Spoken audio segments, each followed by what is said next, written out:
Welcome to The Intuitive Therapist with Janis Cohen, therapist, clairvoyant, empath, and medium. Listen in as she takes a no-nonsense deep dive into real human struggles and how to resolve them.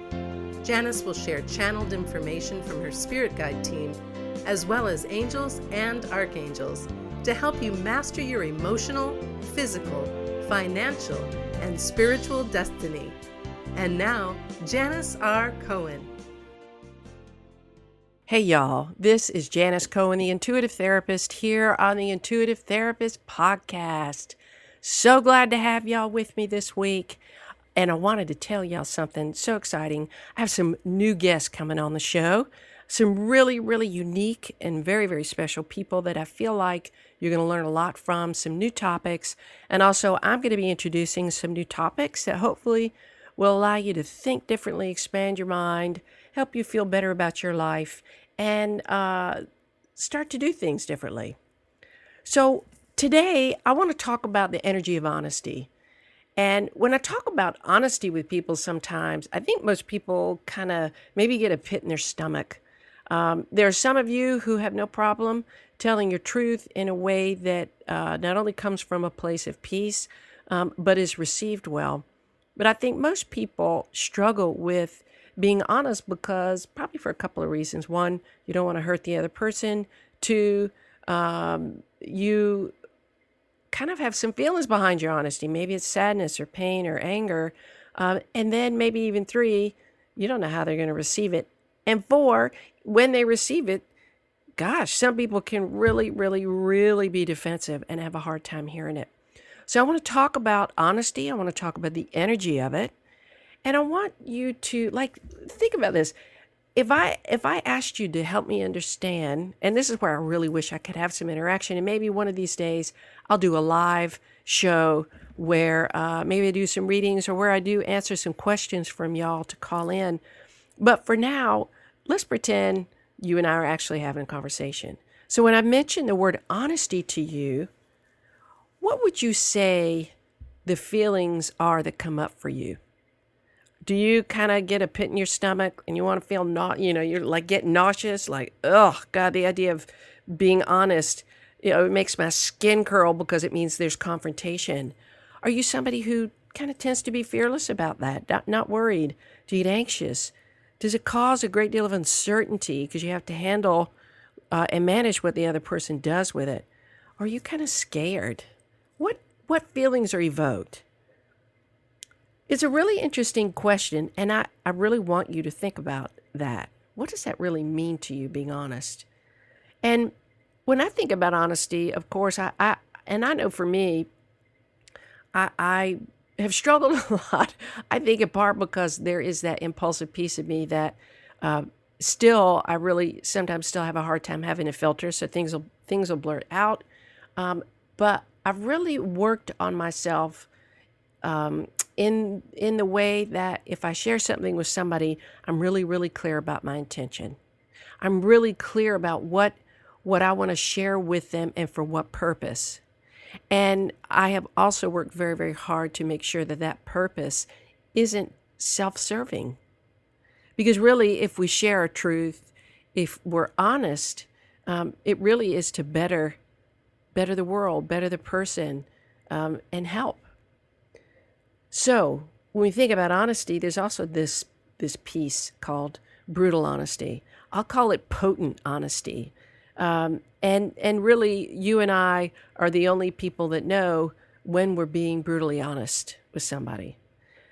So I want to talk about brutal honesty for a second because it carries a little bit of a different weight and intention. And then we're going to talk about the energy of all of this stuff. So think about yourself having been on the receiving end of brutal honesty from somebody. It can really sting, and it can sting like hell if you're not ready for it. Or it can shake you out of your illusions and get you back on track. It all depends how you receive it. And how you receive it depends entirely on two things. One, the person who's being brutally honest with you, right? If you respect them, if you trust them, if you like them. And the second is how really ready you are to receive the information, right? Doesn't that make sense? So if you have some jerkbag being brutally honest with you, you're less likely to receive it well than if somebody who you felt like, you vetted them and they've earned your trust. You've seen how they lead their lives. You've seen how they've treated you. And so you'll give them a little bit more credibility with their brutal honesty than somebody else. And then if you're somebody who tends to be defensive, tends to be reactive, it's going to be very hard for you to receive brutal honesty. The challenge with choosing to be honest and receiving honesty has to do with how we're triggered and the intentions that we have. So everybody has triggers, and our triggers determine how we receive the information from somebody else. But I want to flip the conversation from receiving honesty to actually sharing our honest truth with others. And I know that sounds cliche, and I really work very, very hard on not using these cliche words like empowerment and speaking your truth and all those. To me, they're kind of BS words that a lot of people use that really mean nothing. So I'm going to try to actively avoid them. But I know that on occasions where I've needed to tell somebody some news that I knew that might upset them, right? And maybe I tell them that I wasn't interested in working with them. Maybe I wasn't interested in dating them or helping them in some way. And I'll tell you in all honesty, I felt a pit in my stomach. I mean, there's nothing comfortable about telling somebody that you're not in alignment with them or you're not in agreement with where they are. It's not easy. But here's the deal. Until I totally owned my position and shared the information with a kind heart, without malice, without contempt, the weight that I carried of the guilt that I felt before kind of left me. The guilt that I carried was about the fact that honestly, honestly, I don't want to hurt anybody. And I know that honesty can hurt people if they're not ready to hear it. So when I finally took ownership of where I was coming from, why I was telling them, whether it was something I needed to get from them or something that I wanted them to get for themselves, it totally changed my experience. And then the person on the receiving end of those kinds of conversations, sometimes they didn't take it well and others did, and there's nothing I can do about that, right? But once I had a handle on how I chose to tell somebody something and identified, like I said, my real intention, I would say most of the time, people are able to receive it. And I know this is the dynamic that I have with my clients. How I talk to you in this podcast is how I am with my family. It's the same way how I am with my friends. It's the same way of how I am with my clients. There's no difference, right? I am conscious of how I share my words with people. And so it really does make a difference to develop a method of sharing what you feel, how you feel, in a way that can be well received. And I feel like, and I've heard this from people too, it's like they have a level of comfort with me that I can tell them the most direct things and they don't take offense. And I'll tell you why I feel like that's the case. And I'm just kind of assuming out loud here, y'all. I feel like it's because I'm pretty comfortable with who I am. That when I tell people something, friends, family, clients, anybody I meet, that it's because I'm really okay with what I have to share. I don't carry negativity with it. I don't need to prove a point. I'm just sharing, okay? So sometimes speaking our truth may involve risking rejection. But when we allow ourselves to follow the flow of life, we really are supported. A friend of mine who has an amazing healing and energy healing business, he told me one day that his goal is to help others learn how to live in such a way that they simply spontaneously respond to the needs of the moment. And just in connecting with him, in working with him, he's taught me a lot. I have really started to lean into, and I got a lot of more work to do around this, and most people do, but to spontaneously respond to the needs of the moment, and that means not necessarily having an agenda, needing to have to tell things because you're uncertain or don't know what's going to happen. So really, to me, in other words, sharing genuinely and in the moment makes being honest so much easier because you don't have a lot of emotional weight tied to it. We all learned when we were young that telling the truth is much better than being dishonest, right? I mean, who didn't hear that? Who didn't hear this phrase, look, you won't get in as much trouble if you tell the truth than you will if you don't tell the truth. God, y'all, I can remember hearing that. I'd get in a lot of trouble when I was a little kid. Well, most of it. I didn't really lie a lot. Most of it, most of it was because I blurted out a lot. And I had to learn over time to develop a filter. So that's really why I got in trouble. But it really wasn't because, y'all see, I'm still laughing about this. It really wasn't because I lied. But as a child, it really is a scary thing to tell the truth because we experience the consequences of being punished if we tell the truth, especially if maybe we've done something wrong, right? But as adults, sometimes telling the truth can feel torturous, and it's not even about lying, right? We do whatever we can to avoid telling the truth at all costs, some of us, because it's easier. You don't have to deal with things directly, right? We think if we just avoid telling the truth, the problem will go away. Nope, right? Sometimes it's kinder to tell a white lie, and white lies are different, I think, maybe than necessarily telling honest truth. Like, I know everything is along a gradient, but white lies versus, blatantly lying, that's a whole different thing. We're not talking about lying today. We're talking about being honest. So honesty, like happiness, greed, guilt, sadness, and worry, they carry energies, right? Those words carry energies. Everything is made up of energy. Everything, even your chair, y'all, the plants, the computer, every single thing has a vibration and an energy, right? And so depending on our real intention and motivation, I'm going to talk about this when we share information, the density of the energy can be lighter or heavier. Like I said, when I've chosen to be honest from a solid, grounded, and compassionate place, the conversation doesn't seem to turn out necessarily in a bad way because I'm not poised to go on the attack. Like, that's just not where I'm coming from. Doesn't turn into a confrontation unless the person that's on the receiving end doesn't have necessarily that much mastery over their emotions and tends to be struggling with some pain in their life. That's really when people tend to get defensive because something's been triggered within them. So it really ends up remaining a conversation with the potential to problem solve.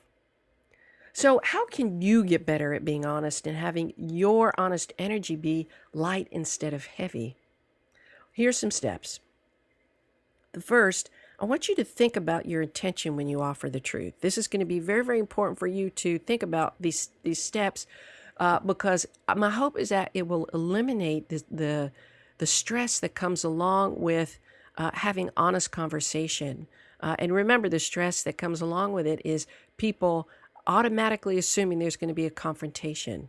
And anytime anybody assumes there's a confrontation that's going to happen, we somehow prep ourselves, poise ourselves for, and prep ourselves for something that's going to blow up and won't be handled or resolved.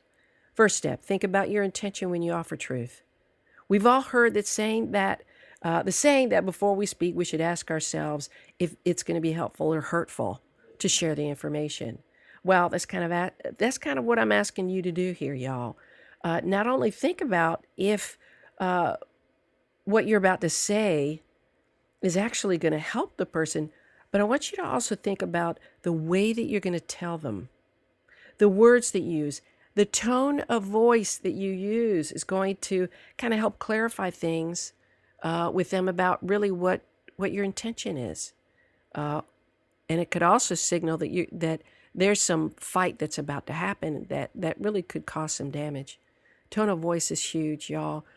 You can say the same thing and just changing the inflection, the tone, and it can come across in an entirely different way. For example, I like tacos, or I like tacos. Same sentence, but you got a whole different meaning, right? Just from the tone of voice and what I emphasized. So if you aren't clear on either your intention or how you're going to deliver the information in a way that offers compassion, then I suggest that you take time to fine tune your manner of being honest. Number 2, when we have the intention to share, we're looking for one of 3 things. This is huge. I really, really want you to remember this. If you need to write this stuff down, pause this, go get a piece of paper and a pen, pencil, crayon. I don't care what you write with, marker. It doesn't matter to me. But write this down. Because you're going to think about this. This is going to come up. You're going to think about it the next time you share information. Okay.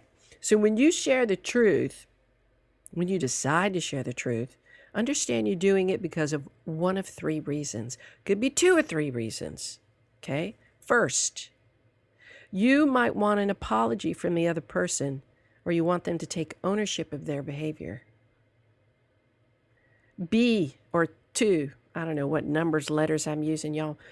B, you want to resolve a problem and are sharing it for the sake of having a conversation to problem solve. C, you're not looking to achieve anything but to unburden and unload what you're carrying around and drop off the feelings with the other person, or actually just drop off the information with the other person so that you don't carry around the feelings of it. Okay? So it's one of those 3, 2 of those 3. Okay? It's not going to be all 3 because the last one is vastly different than the first 2. So make note of that. Number 3, third point, look at how not telling your truth to someone is making you feel. If you're feeling bad, heavy, unhappy, and burdened, you have to figure out whether or not you are going to carry that around. Period. Or how you're going to step up to yourself and share what you have to share in an honest, heart-filled way. There is no valor in holding something in and carrying around pain, guilt, sadness, or anxiety. If you know the person is defensive and can't take the feedback, then you know that you have to learn how to adjust your boundaries with them and not take what they say or do in the same way that you would take it from somebody else. Are they really your friend?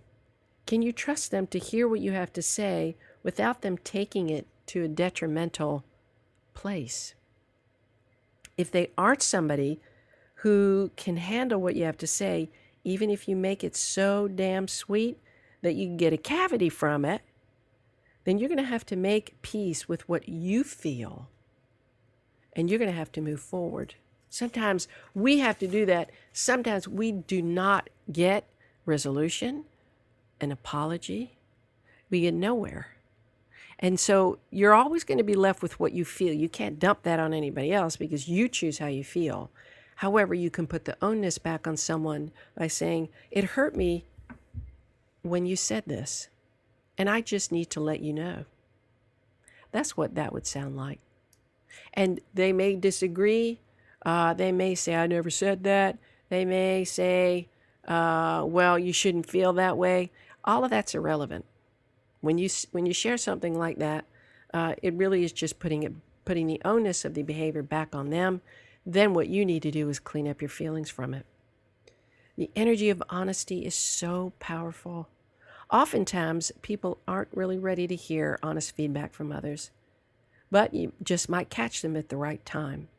The time where there is a golden portal that allows them to hear the truth in your truth, and both of you become better people for having given and received honesty and truth. I hope today's episode has been helpful to you.